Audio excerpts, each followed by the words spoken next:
Mais déjà, merci d'être venu pour cette petite présentation. Je vais un peu vous introduire mon sujet d'étude, et en tout cas une partie de mon sujet, et puis une partie des résultats et un peu de méthodo. Du coup, moi, je travaille sur les mécanismes de résistance à la sécheresse et à l'adaptation locale des espèces ligneuses tropicales dans le cadre d'un doctorat. Donc, avant de commencer, juste un peu de résumé théorique. Le sol et les climats agissent un peu comme des filtres en sélectionnant des individus. Et ces individus, des individus qui ont certains traits, et ces traits influencent la valeur sélective de l'arbre, enfin, des arbres et des individus, et donc leur capacité à survivre et à accroître dans certains environnements. Et nous, on va s'intéresser aux traits fonctionnels hydrauliques qui ont une influence directe sur la mortalité, sur la croissance des arbres dans des environnements susceptibles à subir de la sécheresse. Euh, donc, euh, donc dans des sols humides, on va avoir un potentiel hydrique qui va être proche de zéro. Et quand l'arbre transpire, tout en haut, on a les stomates, donc l'eau s'évapore par les stomates, et le potentiel hydrique au niveau des feuilles est beaucoup plus faible. Excusez-moi, je galère un peu. Mais donc, en fait, l'eau voyage à travers l'arbre, à travers un gradient de potentiel hydrique. Donc, le potentiel hydrique au niveau du sol est assez proche de zéro, puis on a un gradient potentiel, enfin, un potentiel hydrique beaucoup plus faible au niveau des feuilles qui permet à l'eau de monter à travers l'arbre et donc de circuler au sein de la tige et des feuilles. Lors d'événements de sécheresse, le potentiel hydrique au niveau du sol va décroître et donc il faut que la plante puisse continuer à évaporer de l'eau et donc à diminuer encore son potentiel hydrique afin de continuer à tirer l'eau vers l'eau de l'arbre et donc de fonctionner. C'est ce qu'on voit ici. En gardant ces stomates ouverts, ça lui permet également de continuer à croître, de continuer à fonctionner, à continuer à photosynthétiser. Oui. Et, ouais. Un des soucis avec le fait de garder ces stomates ouverts, c'est qu'on va continuer à diminuer le potentiel hydrique. Et donc, on a un phénomène qui s'appelle l'embolisme qui peut arriver. C'est-à-dire que les vaisseaux sont remplis d'eau initialement, l'eau circule, le potentiel hydrique diminue tellement fort qu'on va retrouver des bulles d'air qui vont se former au sein des vaisseaux du xylème, formant ce qu'on appelle l'embolisme, et donc la potentielle mort des arbres, étant donné que tous les vaisseaux sont remplis d'air et non plus d'eau, et donc la plante ne peut plus contenir d'eau. Et c'est ce trait-là, ce trait de résistance à l'embolisme, que l'on mesure à travers l'établissement de courbes de vulnérabilité. Et ces courbes de vulnérabilité sont réalisées en mesurant le pourcentage de vaisseaux embolisés au sein de la plante en fonction du potentiel hydrique. Et donc, on voit qu'on crée ce type de courbe. On étudie généralement le P50, qui est le potentiel hydrique à laquelle la plante a 50% de ses vaisseaux qui sont embolisés. Ça, c'est pour le premier trait. Une autre caractéristique, en dehors de cette résistance à l'embolisme, les plantes ont aussi la possibilité de refermer leur stomate afin d'empêcher justement ce potentiel hydrique au niveau des branches et des feuilles de diminuer tellement fort qu'on crée cet embolisme. Elles vont fermer leur stomate beaucoup plus rapidement et donc elles vont garder un potentiel hydrique relativement bas au sein des feuilles, donc leur empêchant de créer un embolisme au sein des vaisseaux. Toutefois, quand elles ferment leur stomate, elles empêchent la photosynthèse et donc elles commencent à avoir une croissance diminue. Et sur le long terme, si la sécheresse continue, eh ben, elles risquent de mourir par famine de carbone. Évidemment, ici, je vous décris deux stratégies complètement différentes, de cas complètement opposés, complètement extrêmes. Évidemment, dans la nature, c'est bien plus varié et on se retrouve un peu entre les deux. Et c'est on va étudier ici des stratégies dans lesquelles les individus et les espèces vont se retrouver pour retrouver le meilleur compromis entre la résistance à l'embolisme et garder leur stomate ouvert, la régulation stomatique, pour pouvoir continuer à fonctionner correctement. Nous, on s'intéresse au clade des Berlinia. Le clade des Berlinia appartient à la famille des Fabacées et la sous-famille des Tharioidea. En tout, il y a 180 espèces appartenant à 16 genres. Et c'est un clade en fait, qui est extrêmement diversifié en Afrique et endémique en Afrique. Nous, on va travailler sur 5 genres en particulier et parfois plusieurs espèces au sein de ces genres. Et donc, on voit, j'ai encouru les genres ici, Antonota, Berlinia, Gilbernardia, Tetraberlinia, Mutinia. Et en fait, on voit qu'ils sont relativement espacés au sein de la phylogénie. Et nous, on va aller s'intéresser un peu plus particulièrement à leur stratégie à eux pour résister à la sécheresse d'un point de vue résistance à l'embolisme et régulation stomatique. Donc nous, on va tenter d'identifier les traits fonctionnels hydrauliques qui sont associés à leur adaptation locale de ces espèces que je vous ai présentées ici. Pour ce faire, on a 3 axes de recherche que je vais présenter ici. Tout d'abord, comme je l'ai dit, identifier les stratégies hydrauliques, donc faire la relation entre la résistance à l'embolisme et la régulation stomatique, où elles se situent sur ce graphique que je vous ai montré. Est-ce qu'elles vont fermer très vite leur stomate? Est-ce qu'elles vont les garder plus longtemps, mais résister plus longtemps à l'embolisme, etc. Donc ça, c'est d'un point de vue individuel, de l'individu. On va également ensuite s'intéresser à comment ces traits et ces stratégies évoluent le long d'un gradient édaphique, en gros au niveau du sol. Et puis ensuite, on essaiera de comprendre un peu la variabilité intraspécifique.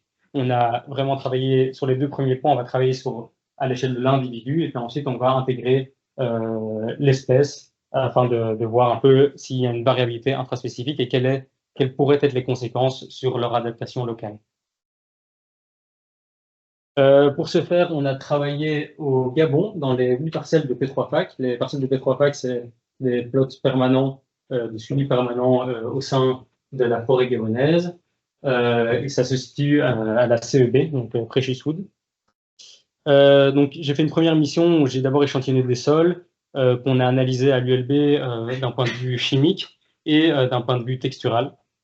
J'ai également fait un travail de bureau avec des analyses satellites où j'ai ressorti certains indices, notamment le Topographic Wetness Index, TWI, qui est en gros un indice qui va caractériser chaque pixel de l'image en fonction de leur capacité à accumuler de l'eau ou non. Une deuxième mission dans laquelle je me suis intéressé vraiment cette fois-ci aux traits fonctionnels, à la caractérisation des traits fonctionnels. Le sol et puis le TWI, c'était vraiment pour caractériser l'environnement. Là, c'est maintenant pour caractériser les traits fonctionnels hydrauliques. Des petites images juste pour vous montrer. On allait en forêt en matinée quand les feuilles sont encore bien hydratées. On allait en forêt, on les échantillonnait des feuilles et des branches d'un big shot, donc une grande corde, et puis on tirait sur les cordes, soit un empilement de bambou, et puis avec un sécateur au bout. Ensuite, pendant l'après-midi, la soirée, une bonne partie de la nuit, on faisait les mesures. Vous avez ici à gauche les pneumatrons, qui sont une des méthodes pour la caractérisation de la résistance à l'embolisme. Et les pneumatrons, en fait, ça va fonctionner, je ne les ai pas apportés ici, mais c'est une petite machine avec une pompe à l'intérieur. On connecte la branche au pneumatron et le pneumatron va pomper toutes les 15 minutes l'air au sein de la branche. Et on va laisser cette branche se déshydrater. Donc, au fur et à mesure de la déshydratation, on aura de plus en plus d'air au sein de la branche. Et donc, elle va directement envoyer des informations à l'ordinateur du nombre de moles qu'elle a extrait dans la branche au fur et à mesure de la déshydratation. Ça nous permettra donc ensuite de créer ces cours de vulnérabilité où de plus en plus de vaisseaux sont embolisés, donc de plus en plus d'air est extrait sur le potentiel hydrique, donc l'état d'assèchement de la feuille et de la branche.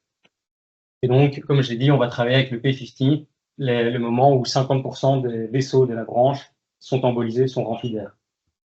Et à droite, vous avez une chambre à pression qui est donc la régulation, un proxy de la régulation stomatique. On va aller mesurer ce qu'on appelle le Turgor Loss Point, qui est le moment où les stomates vont fermer leurs cellules. Donc, les stomates vont se fermer. Pour ça, on mesure on mesure la relation entre le potentiel hydrique de la feuille, l'état d'assèchement de la feuille toujours, et son poids, le relative water content, le contenant, le nombre de grammes d'eau au sein de la feuille. Et donc, la feuille va se dessécher, on va avoir de moins en moins d'eau, et on va avoir un potentiel hydrique qui va être de plus en plus faible, de plus en plus bas. Donc, au total, au niveau des résultats, on a pu obtenir 123 courbes de vulnérabilité qu'on voit ici, et 60 avec le P50 qu'on voit à chaque fois ici au milieu, et puis 65 courbes de pression-volume, donc qui est, comme je le disais, le TEP, le Turgor Point, ce proxy qui permet de mieux comprendre la régulation stomatique des individus. Maintenant qu'on a obtenu toutes ces données, on va les analyser. On va d'abord, le premier axe de recherche, essayer de comprendre les stratégies hydrauliques. Et quand on regarde simplement une relation linéaire entre la régulation stomatique et la résistance à l'embolisme, on obtient une relation faible mais significative, avec des arbres qui vont être de plus en plus résistants. Ici, on se situe dans un P50 très bas, c'est-à-dire qu'ils vont avoir un potentiel très bas avant de commencer à avoir des vaisseaux embolisés. Donc, c'est-à-dire que les individus sont très résistants à l'embolisme. Et quand on se retrouve le plus bas ici, c'est que les stomates vont mettre du temps à se fermer. Donc, en gros, la résistance faible à l'embolisme est liée avec une fermeture rapide des stomates, ce qui est quelque chose d'assez logique dans la littérature. Les individus qui n'ont pas la capacité de résister à l'embolisme, eh ben, ils vont vite fermer leur stomate afin d'éviter justement de perdre trop d'eau et donc de créer un potentiel hydrique trop faible et donc d'avoir des vaisseaux embolisés et donc de mourir. Ça, c'est la stratégie hydraulique générale. Ce qu'on peut étudier également et qu'on va regarder par la suite, c'est l'hydraulic safety margin, le HSM, qui est simplement la combinaison de ces deux traits hydrauliques, donc le TLP moins le P50. Et donc, quand on a une régulation stomatique moins le P50 qui est proche de zéro, eh ben, on va avoir une espèce, un individu qui est peu résistant à la sécheresse. Il faut juste retenir ça, en fait, c'est que quand le HSM est proche de zéro, l'espèce ou l'individu est très peu résistant à la sécheresse. Ça, c'est la stratégie. On a vu la stratégie hydraulique. Maintenant, quelle est la variation de ces stratégies et de ces deux traits en fonction de l'environnement et plus particulièrement en fonction du sol et des caractéristiques édaphiques? Pour ça, on a fait, pour résumer un peu les caractéristiques édaphiques, parce qu'il y a plein de données chimiques, plein de données texturales, on a fait une PCA et on a sélectionné le premier axe de la PCA pour résumer un peu ces informations. Comme vous le remarquez, je n'ai pas utilisé le TW, le Topographic Wetness Index, étant donné que c'est un indice qui va être calculé sur des pixels de 30 mètres. Et je pense que du coup, on a peu de connexion directe avec les individus. C'est un peu mélangé, un peu brouillé, donc on ne trouve pas en tout cas d'informations, même si je pense que ça pourrait être très intéressant, en tout cas d'un point de vue plus local comme mesure. Mais ici, je ne l'ai pas utilisé, j'ai utilisé vraiment uniquement les variables édaphiques. Avec ce premier axe de cette PCA, que l'on plotte avec, par exemple, le P50, notre premier trait hydraulique, on va obtenir encore une relation peu forte, mais significative, où on voit que les individus qui sont tout en bas, donc qui sont très résistants à l'embolisme, vont se retrouver dans des sols plus riches, notamment en matière organique, en métaux, en argile, et légèrement plus acides. Alors la relation écologique, je ne l'ai pas encore, elle est un peu complexe à déterminer, mais en tout cas, on retrouve un lien entre ce P50 au niveau de l'individu et des relations édaphiques. Si on regarde également avec la régulation stomatique, on voit qu'on n'a pas vraiment de relation, donc ça veut dire que le TLP ne varie pas tellement en fonction des caractéristiques édaphiques. C'est ce qu'on voit en tout cas d'un point de vue avec l'axe 1. Je pense qu'il y a d'autres relations qui sont masquées par ce type d'analyse. Le HSM, donc le TLP moins le P50, on retrouve le même type de relation, un peu comme le P50, ce qui est assez logique, c'est un mélange des deux. Donc rien d'étonnant de ce point de vue. Donc ça, c'était vraiment d'un point de vue individuel. On a pris tous les individus, tous les P50, tous les TLP, on les a mis ensemble sur l'axe, un axe environnemental, et ça ne nous dit pas en fait quelle est la variabilité intraspécifique, comment ces variables-là varient au sein même des espèces. Et si, enfin, tout simplement. Et donc pour ça, on peut remarquer juste qu'on a des grandes variabilités, des variabilités différentes, des patterns différents, avec notamment ici le Berlina confusa par exemple, qui a une variabilité intraspécifique très restreinte, contrairement au Bithynia griseae, qui lui va avoir une variabilité très éparse. Et ça, c'est une analyse que moi, je devrais encore, sur laquelle je devrais encore travailler, d'aller voir si en fait, si cette variabilité de traits, elle permettent aux espèces d'aller s'adapter à d'autres milieux. Est-ce que leur niche écologique est plus restreinte quand leur variabilité intraspécifique l'est également? Ou au contraire, est-ce qu'elle est plus étendue? Et donc ouais, ici il y a aussi une autre question, c'est donc comprendre si c'est de la plasticité, si on observe ici de la plasticité phénotypique ou de l'adaptation, c'est ce que je viens d'expliquer. Plusieurs perspectives à venir.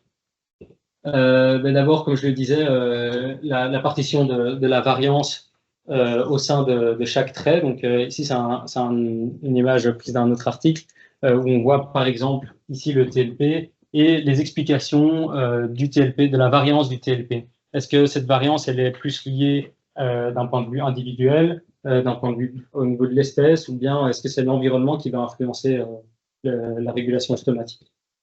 Et donc ça, on pourrait décrire la même chose pour les différents traits sur lesquels on a travaillé.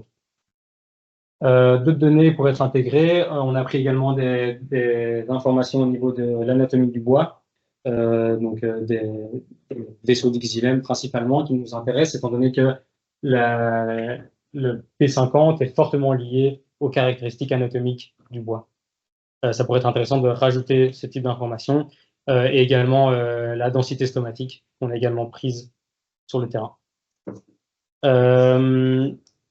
Ben ça, c'est le point 3, pardon. Et le point 2, c'est l'intégration des caractéristiques morphologiques directement des individus. Donc, prendre directement si elles ont des plus grandes feuilles, des plus grands fruits, etc., et les intégrer à ce type d'analyse pour voir si, en plus de l'influence de l'environnement sur le P50 et le TLP, est-ce qu'on pourrait aussi avoir une influence des traits morphologiques directement. Donc voilà, ça clôture la présentation pour le moment. Il y a encore pas mal de travail à faire, mais je suis intéressé de savoir si vous avez des remarques ou des analyses supplémentaires à faire, des choses en plus. Voilà. Merci beaucoup.